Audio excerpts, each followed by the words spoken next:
بسم اللہ الرحمن الرحیم۔ میرے عزیز دوستوں بزرگوں، اللہ تبارک و تعالی نے قرآن مجید میں فرمایا کل من علیہا فان، ہر چیز نے، ہر شے نے فنا ہو جانا ہے، باقی رہنے والی ذات جو ہے وہ اللہ کی ذات ہے۔ اللہ کے بغیر سب کچھ ختم ہو جائے گا۔ تو اس فانی دنیا سے اگر انسان جاتا ہے، باقی مسلمانوں کے اوپر کیا حقوق ہے؟ تو باقی مسلمانوں کے اوپر جو حقوق ہے وہ یہ ہے کہ اس مسلمان بھائی کی یا بہن کی تجہیز و تکفین کر دیں، اس کے ورثاء، اس کے عزیز و اقارب اگر وہ نہ ہو تو مسلمانوں کے معاشرے میں جو بھی یہ تجہیز و تکفین کا کام کرے گا تو باعث ثواب ہوگا۔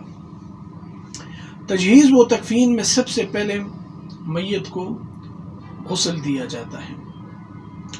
غسل دینے کا طریقہ کار وہ یہ ہے کہ میت کو وہ سائڈ پہ لے کر جا کر پردہ کیا جائے۔ جو لوگ غسل دینے والے ہیں وہ لوگ بھی ستر عورت کو نہ دیکھے، بلکہ ناف سے لے کر گھٹنوں تک جو مردے کا جسم ہے وہ ڈھانپ دیا جائے کسی موٹے چادر سے۔ اس کے بعد اسے استنجا کرایا جائے، پیٹ پہ ہلکا سا ہاتھ پیر دیا جائے، اگر کچھ غلاظت وغیرہ ہے تو وہ باہر نکل آئے گی۔ اس کے بارے میں آپ نے کسی سے گفتگو نہیں کرنی، پردہ ڈال دینا ہے، جو چیز بھی ہو، جو کچھ بھی ہو۔ اس کے بعد اسے وضو کرانا ہے۔ وضو میں یہ ہے کہ آپ نے ہاتھ دھونے ہیں، اس کے چہرہ دھونا ہے، منہ اور ناک میں خیال کرنا کہ پانی نہ ڈالا جائے، بلکہ روئی کے اوپر پانی جو ہے وہ ڈال کر تو منہ کے اندر مار دیا جائے تاکہ اس کے دانت وغیرہ صاف ہو جائے، یا اس طرح ناک کے اندر روئی وغیرہ جو ہے مار دی جائے تاکہ ناک بھی صاف ہو جائے۔ اس کے بعد پورا مکمل وضو کرایا جائے۔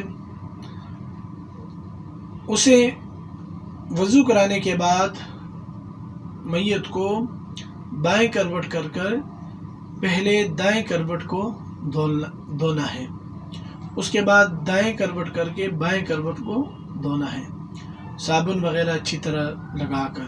ایک مرتبہ غسل کرانا یہ فرض ہے اور 3 مرتبہ یہ سنت ہے۔